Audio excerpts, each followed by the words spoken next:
வணக்கம். I listened to her footsteps. I listened for her footsteps. இந்த ரெண்டு சென்டென்சஸ்க்கு உள்ள டிஃப்ரென்ஸ் தான் பார்க்க போகிறோம். பொதுவாகவே லிசன் பக்கத்தில் நம்ம டூ போட்டு தான் பார்த்துருப்போம். I am listening to a song. She listens to the news every day. Listen to me. இந்த சென்டென்சஸ்லாம் லிசன் பக்கத்தில் டூ தான் இருக்குது. அப்போ லிசன் பக்கத்தில் ஃபார் போடலாமாங்கிற டவுட் சில பேருக்கு வரும். போடலாம், எப்போ போடலாங்கிறது தான் நம்ம பார்க்க போகிறோம். இப்போ I am listening to a சாங்னு சொன்னோம்னா அதோட அர்த்தம் என்ன? ஒரு பாட்டு இப்போ கேட்டுட்ருக்கு, somebody is singing a song, இல்லை ஒரு வீடியோ இல்லை ஒரு பாட்டு போயிட்டுருக்கு, நம்ம அதை கேட்டுட்ருக்குறோம். ஸோ லிஸ்னிங் டுனா அந்த சவுண்ட் இப்போ கேட்குது, சம்திங் இஸ் ஹேப்பனிங் நவ்.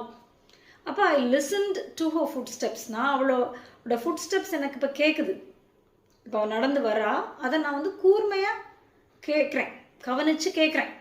இந்த லிசனுக்கும் ஹியருக்கும் உள்ள டிஃப்ரென்ஸ் நம்ம ஏற்கனவே பழைய வீடியோஸில் பார்த்துருப்போம். ஸோ ஹியர்னு சொல்லும்போது நம்ம காதில் வந்து கேட்குது, லிசன்னு சொல்லும்போது நம்மளே அட்டென்டிவாக அது என்னென்னு கூர்ந்து கவனிக்கிறோம்.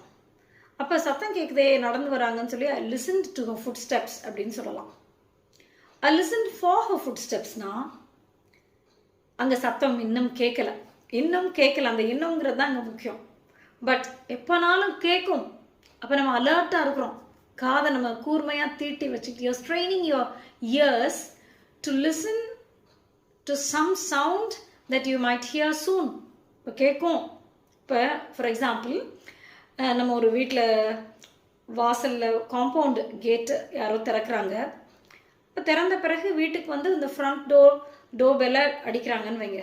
ஸோ அங்கேருந்து நடந்து வர்ற சத்தம் உங்களுக்கு பொதுவாக கேட்கும். If you're sitting near the front door அந்த மாதிரி.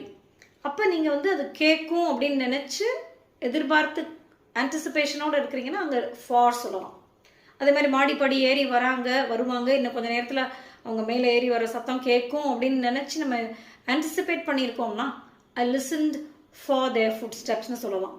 அப்புறம் மின்னல் வந்த உடனே நம்மளுக்கு அடுத்து இடிக்க போகுதுன்னு தெரியும். ஸோ அந்த சவுண்டை நம்ம ஆன்டிசிபேட் பண்ணி இருக்கிறோம் அப்படின்னா ஐ saw the lightning, I listened for the thunder. Okay? So அதுதான் listen toக்கும் listen forக்கும் உள்ள difference. We use to when there is a present sound. Presentல அந்த sound இருக்கு.